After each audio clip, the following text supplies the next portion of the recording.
Si on avait à parier sur les probabilités, elle favorise pour l'instant l'esprit critique. Et c'est vrai encore aujourd'hui. Stéphane Bureau. Bonjour Stéphane. Salut Mario. On a beaucoup parlé des cartels de la drogue aux États-Unis, mais est-ce que les cartels menacent des gens, des dénonciateurs, des élus municipaux en France?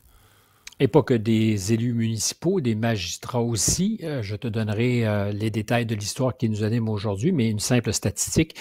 15 magistrats vivent sous protection policière 24/7 en France et pour l'essentiel, ce sont des magistrats qui s'intéressent justement aux cartels et aux narcotrafiquants. C'est donc dire qu'il y a une menace qui pèse. Mais je vais te parler ce matin de l'histoire qui retient l'attention partout en France, à telle enseigne qu'il y a... Un jeune homme. Oui, exactement. Une cellule de crise hier à l'Assemblée autour du président de la République. C'est souvent par la communication qu'on répond ici en ce moment depuis quelques années aux nombreuses crises. On voudrait que ça soit davantage, mais c'était suffisamment important donc pour que le président s'entoure de son ministre de l'Intérieur, de policiers et de gens du renseignement pour discuter de ce qui s'est passé vendredi dernier à Marseille, qui est un peu le ground zero, la ville qui est la plus gangrenée par le crime organisé. C'est pas nouveau. Tu es peut-être familier avec la série sur Netflix, qui porte d'ailleurs le nom de la ville, Marseille, où on trouve, si ma mémoire est bonne, Gérard Depardieu qui joue le maire de la ville et qui témoigne de ce que c'est une ville traversée par ces violences, par cette violence, mais aussi par ce crime organisé. Alors, vendredi dernier, un jeune homme de 20 ans est abattu dans son auto, dans le thorax, et ça se passe en plein jour. Il s'appelle Mehdi Kassesi.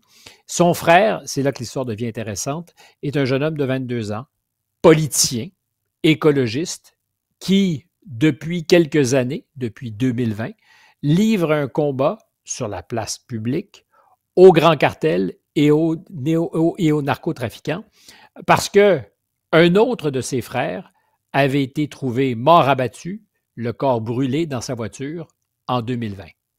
Donc, ce jeune politicien de 22 ans vit sous protection policière, justement en raison du combat qu'il menait, justement parce qu'il dénonçait cette violence, dénonçait l'impunité avec laquelle opèrent les narcos dans certains quartiers de la ville de Marseille, particulièrement ce qu'on appelle les quartiers nord.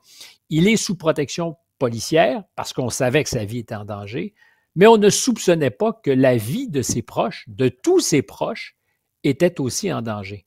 Et c'est ce qui s'est passé vendredi. On est maintenant assez convaincus. Dans le fond, les narcotrafiquants, ne pouvant l'atteindre parce qu'il est sous protection, ont atteint ses proches, son frère, son petit frère. On a tué son frère et c'est ce qu'on appelle un assassinat d'avertissement. C'est les premières conclusions de l'enquête qui est menée. Et là, il y a consternation. Ça ressemble à des méthodes qu'on a connues en Italie. Je ne sais pas si tu es intéressé, familier avec l'histoire de ces magistrats, justement, qui ont livré la guerre aux grands groupes criminalisés, à la mafia italienne. Pour ceux qui s'intéressent, je recommande mais chaudement la lecture du roman, mais qui relève de l'enquête de Roberto Saviano, ça s'appelle Falcone, du nom du juge anti-mafia, lui-même mort avec sa femme dans un attentat, un de ces magistrats qui était continuellement escorté par des carabiniers protégés 24/7, qui livrait la guerre impitoyablement à la mafia et qui est une des nombreuses victimes parmi les policiers et les magistrats morts pendant cette guerre. Alors, c'est des techniques qui ressemblent à ce qu'on a connu en Italie. C'est des techniques à ce qu'on voit aussi se déployer depuis des années au Mexique, où il y a des parties du territoire qui ne sont plus du tout contrôlées par l'État, qui sont entièrement contrôlées par les narcos, avec des criminels, des groupes criminalisés qui intimident, mais tous les échelons de la hiérarchie administrative, c'est des maires, c'est des ministres, c'est des élus, c'est la présidence qui aussi est intimidée. Donc, c'est une technique, c'est une méthode violente. Juste pour référence, au Mexique, alors c'est pas juste lié aux narcotrafiquants, mais c'est 30 000 morts par année, 30 000 assassinats, c'est une petite guerre civile.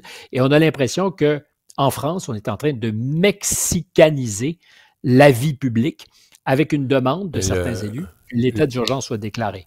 Ouais. Mais le maire de Marseille parlait de centaines de menaces de mort là, qu'il a reçues dans ce cadre-là. Oui, et c'est pas que le maire de Marseille. Il est très critiqué. D'ailleurs, il y a des élections municipales au mois de mars et le Rassemblement national a un candidat. Et on reproche, entre autres, au maire sortant d'avoir été mou, de s'être contenté de paroles, de ne jamais avoir, d'ailleurs, répliqué quand on a retiré de la ville 300 policiers, alors qu'on en a peut-être besoin davantage. Puis aujourd'hui, ben, ce qui est proposé en particulier par ce candidat qui brigue l'investiture, qui brigue la mairie, pardon, c'est qu'il y a un état d'urgence déclaré avec couvre-feu sur les moins de 16 ans après 22 heures, donc des méthodes radicales pour éradiquer un problème grave, inquiétant, et qui ne concerne pas que Marseille. Il y a des petites villes de province où aujourd'hui, il y a des dealers qui, après la COVID, parce que le marché était saturé à Paris, se sont déplacés en province. Et aujourd'hui, les problèmes de criminalité de grandes villes sont aussi les problèmes de criminalité de toutes petites bourgades. Stéphane, donc les dossiers Epstein, ça va, donc ça a été voté au Congrès hier, ça passait au Sénat. Première question qu'on s'est posée, Alexandre et moi, plutôt dans l'émission, est-ce que M. Trump va faire une signature avec son gros crayon feutre, son gros Sharpie et la montrer au public quand il va signer? Pense que ça sera pas. Je pense que ça ne sera pas une grosse signature. Peut-être que ce sera l'autopen qui l'a souvent dit avoir remplacé la vraie signature de M. Biden. On y reviendra parce que tu as compris d'ailleurs hier qu'à la faveur de la visite du prince saoudien Ben Salman, il a fait la tournée du propriétaire et il est allé dans cette portion de la Maison-Blanche où il y a les colonnades et on retrouve les photos de tous les présidents, évidemment, et qui ont précédé Trump, et où il a pris un malin plaisir à montrer la photo de son prédécesseur, Joe Biden, qui n'est pas la photo de Joe Biden, mais du stylo automatique, de l'autopen. Alors, on est dans de l'humour grinçant, mais c'est pas une blague. À la Maison-Blanche, tu as la photo dans l'ordre, par exemple, de Barack Obama, de Donald Trump qui lui succède, de l'autopen et à nouveau de Donald Trump. C'est ce que tu vois quand tu vas à la Maison-Blanche. Excuse-moi le détour, mais quand j'ai vu hier, pendant la visite, l'affaire, t'imagines le prince se dire « Ah oui, ça c'est Biden ». C'est incroyable. Ouais. Hey, rapidement, est-ce qu'il va sortir une bombe vraiment? Parce que là, ça va sortir les documents. Est-ce qu'il pourrait y en avoir qui vont être caviardés? Est-ce que c'est encore possible pour la ministre de la Justice d'en retenir des bouts, d'utiliser des... Difficile. Difficile parce que le patron a dit qu'il faut tout sortir. Donc, je vois très mal Mme Bondi qui, en général, réagit au doigt et à l'œil quand le patron passe une commande. Caviarder nécessairement parce qu'on voudra protéger les victimes, probablement parce qu'il y a des informations sensibles qu'on va vouloir aussi effacer. Mais je crois que ça va sortir. Et on se rend compte, même avec le matériel qui était disponible, qu'il y a souvent des victimes collatérales qui n'avaient pas prévu le coup. Les démocrates qui poussaient très, très fort pour que ces documents sortent, hier, découvrent à leur consternation qu'une des leurs, Stacey Plaskett, était en communication en direct avec Jeffrey Epstein en 2019, alors que l'avocat du président ou l'ancien avocat du président Trump, Michael Cohen, était interrogé sous serment et elle interagissait le matin même, à partir de 7h53, avec Jeffrey Epstein, qui suggérait des questions à poser. Elle qui avait été fonctionnaire, disons les choses comme ça, aux îles Vierges américaines, où elle avait, entre autres, aidé Epstein à obtenir certains abattements fiscaux. Donc, elle avait collaboré professionnellement avec lui et assez pour que l'un et l'autre... Il y avait vraiment beaucoup d'amis. La pieuvre Epstein investit, et c'est ça, je pense, à ta question, qu'est-ce qu'on va apprendre? Que c'est une pieuvre, une méduse qui est partout présente, qui avait investi l'ensemble de l'appareil politique, démocrate et républicain.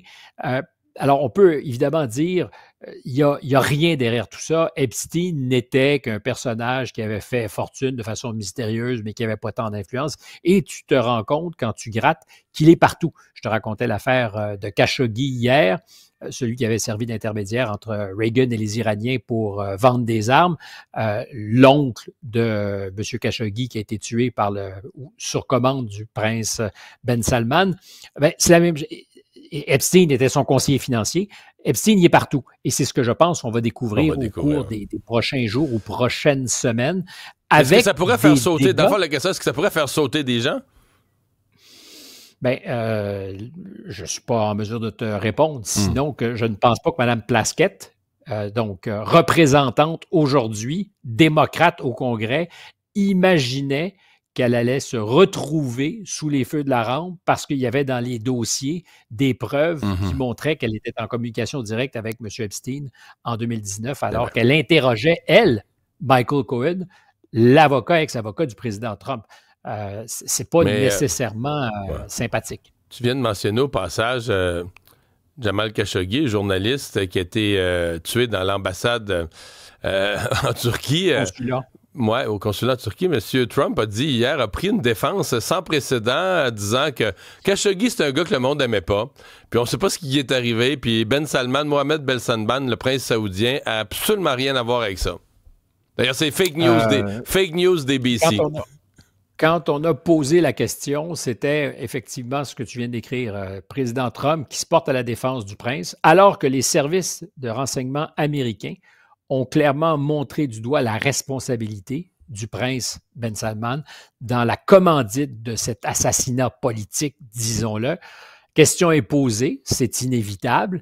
D'ailleurs, le prince commence à répondre un peu mal à l'aise, mais en disant c'est une affaire horrible, ça n'aurait jamais dû arriver, essaye évidemment de trouver un moyen de s'en sortir. Et le président qui arrête tout ça en disant un instant, là, il n'était pas tellement aimé, M. Khashoggi. Il y avait ses ennemis, puis dans la vie, il arrive des affaires.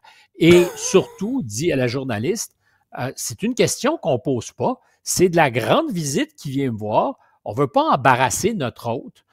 C'est effectivement pas mal sans précédent. Mais il faut voir que M. Ben Salman, ce n'est pas l'homme d'1 million. C'est l'homme de 1000 milliards de dollars qu'il promet d'investir aux États-Unis.